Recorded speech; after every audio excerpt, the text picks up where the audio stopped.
Con este vídeo empezamos el tercer tema del curso de programación. Y en este tema nos centraremos en la creación de métodos en Java. Aquí podéis ver el índice de esta tercera unidad con cada uno de los puntos que vamos a ver. En primer lugar veremos cómo declarar métodos, cómo utilizar los parámetros cuando declaramos métodos, veremos también cómo crear variables globales y locales, la sobrecarga de métodos que nos permitirá declarar varios métodos a través del mismo identificador, luego veremos la pila de llamadas y finalmente una última parte de recursión. Veremos cómo crear algoritmos recursivos y algunos ejemplos de este tipo de algoritmos. Y bien, dicho esto, empecemos.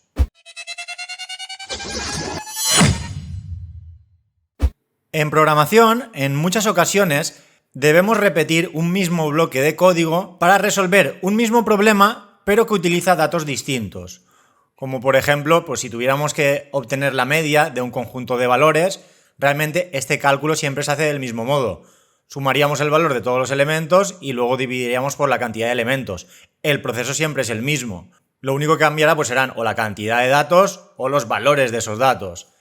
Entonces, para no tener que escribir este proceso varias veces de forma idéntica, lo que se suele hacer es crear un método con esta funcionalidad y a partir de ahí, pues cada vez que queramos realizar ese cálculo, utilizaremos ese método. Además, repetir el mismo código varias veces es improductivo y a veces difícil de mantener y modificar, ya que si, por ejemplo, tenemos en nuestro programa 10 sitios donde estamos repitiendo el mismo código y luego queremos hacer un cambio, lo deberemos cambiar en los 10 sitios donde aparece ese código. Entonces, esto es muy propenso a errores porque puede que en ocasiones pues, se nos olvide realizar algún cambio en alguna de esas partes del código. Entonces, por todo ello, repetir código en programación tiene una gran tendencia a provocar errores. Y a partir de aquí, pues surgen los métodos. Los métodos realmente es un pequeño programa que se encarga de realizar una determinada tarea. Entonces, al final, el programa en global está formado por pequeños programas que cada uno se encargan de una cosa. Y bien, a partir de aquí pues surge el concepto de método, que realmente es un subprograma. Estos métodos se utilizan para evitar la repetición de un bloque de código. Y una vez están creados, estos métodos los podemos llamar desde cualquier punto de nuestro código a través de su nombre. A este proceso se le llama invocar al método. Y bien, pasemos a la siguiente diapositiva. Y tal y como acabamos de decir, pues realmente un método debe ser invocado para ejecutarlo. Es decir, si yo explícitamente no invoco ese método, esa parte del código no se va a utilizar. Es un bloque que únicamente se ejecutará cuando lo invoquemos. Si nunca se invoca ese método, lo tendremos en el código, pero no se ejecutará nunca. Y además, estos métodos pueden emplear datos externos. A este tipo de dato externo se le denomina parámetro. Entonces, siempre que invoquemos al método, deberemos proporcionar esos parámetros. Por ejemplo, si tuviéramos un método que me obtiene el máximo de 3 enteros, pues realmente los parámetros serían los 3 enteros, que podrían ser un 2, un 3 o un 5, y a partir de esos parámetros obtendría el máximo. E incluso los parámetros pueden ser variables, de hecho, normalmente suelen ser variables. Entonces, dependiendo de los valores de esas variables, en ese caso los parámetros, el método obtendrá un resultado u otro. Y además algo muy importante es que si a un método le pasamos como parámetro una variable, esa variable que le estamos pasando será una copia de la variable original. De todos modos, esto lo vamos a ver más tarde porque es muy importante entenderlo bien. E incluso también pueden haber métodos que no reciban ningún parámetro. Y finalmente, un método debe devolver un resultado, debe tener un valor de retorno. Entonces, dependiendo de los parámetros, producirá una salida u otra, devolverá un valor u otro. Sin embargo, como también veremos, hay métodos que realmente no devuelven nada, simplemente se limitan a ejecutar las instrucciones que están dentro del método. Y una vez se ejecutan todas las instrucciones, ese método ya termina. Y bien, pasemos a ver cómo declarar métodos en Java, la sintaxis en concreto que vamos a utilizar para declarar los métodos. Lo primero que debemos tener en cuenta es que un método va a tener dos partes diferenciadas, una cabecera y luego un cuerpo. Lo primero que se va a definir en la cabecera del método será el acceso. De momento no vamos a entrar en detalles sobre los modificadores de visibilidad y la directiva static, ya que esto lo vamos a explicar con más detalle y se entenderá mejor cuando veamos orientación a objetos. Ahora simplemente nos vamos a limitar a utilizar la palabra reservada static al inicio de la declaración de cada método. Es decir, lo primero que tendremos en la cabecera del método será la palabra static. A continuación debemos indicar el tipo de retorno. Este tipo de retorno es el tipo de valor que nos devolverá ese método.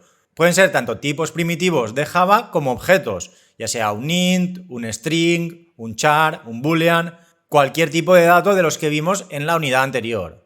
A continuación, el nombre del método, el identificador.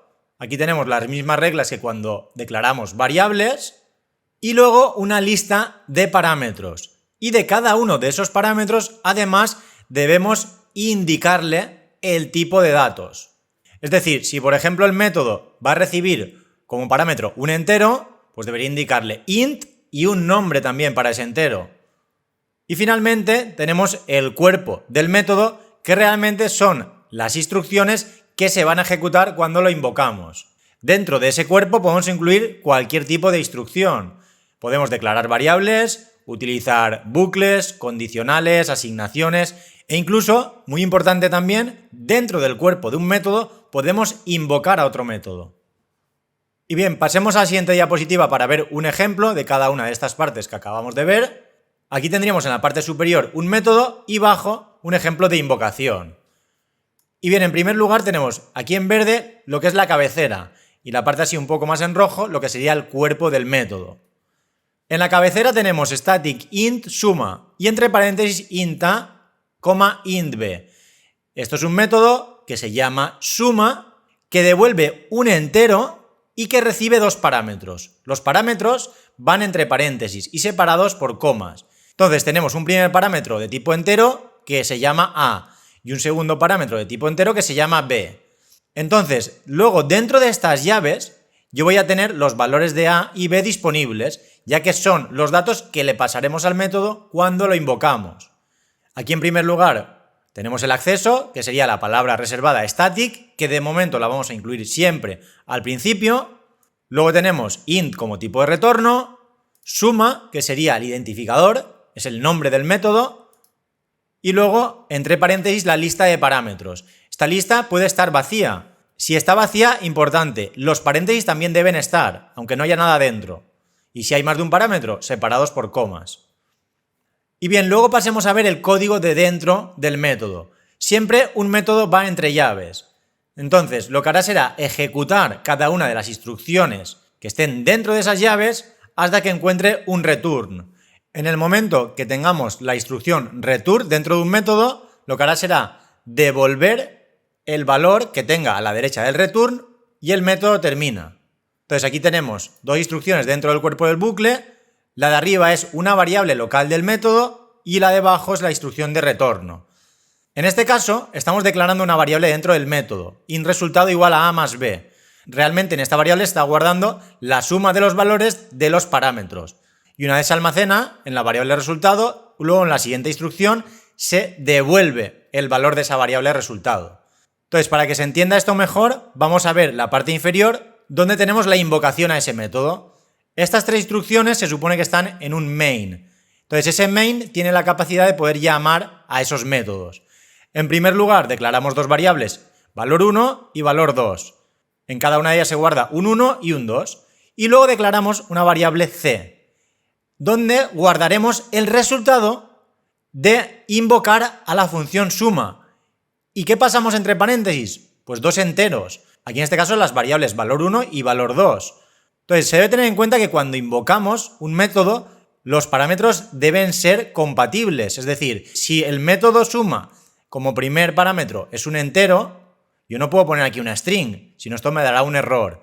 Entonces aquí, en este caso, debo pasar un entero y luego otro entero. Como ambas variables son enteros, el método se ejecutará sin ningún problema. Entonces realmente cuando invocamos al método, saltamos a esa parte del código donde está ese identificador. Y en este caso, en int a y en int b se guardarán valor 1 y valor 2. Pero realmente lo que hay aquí son los valores. Es decir, es como si en a hubiera un 1 y en b hubiera un 2. Por lo tanto, cuando ejecutamos el método, dentro de la variable resultado se guardará 1 más 2. En resultado tendremos un 3. Y en la siguiente instrucción, cuando devolvamos resultado, realmente estamos devolviendo un 3. Entonces aquí el método termina y devuelve un 3 a la parte del código donde ha sido invocado. Por lo tanto, toda esta parte de la derecha se sustituirá por el valor de retorno, que en este caso es un 3. Y finalmente, pues en C se guardará un 3. Y como podéis ver aquí, pues la última instrucción realmente es la invocación del método. Y bien, como no quiero alargar más el vídeo, de momento lo vamos a dejar aquí. Y en el siguiente empezaremos a ver ejemplos de métodos utilizando tanto distintos tipos de retorno como distintos tipos de parámetros.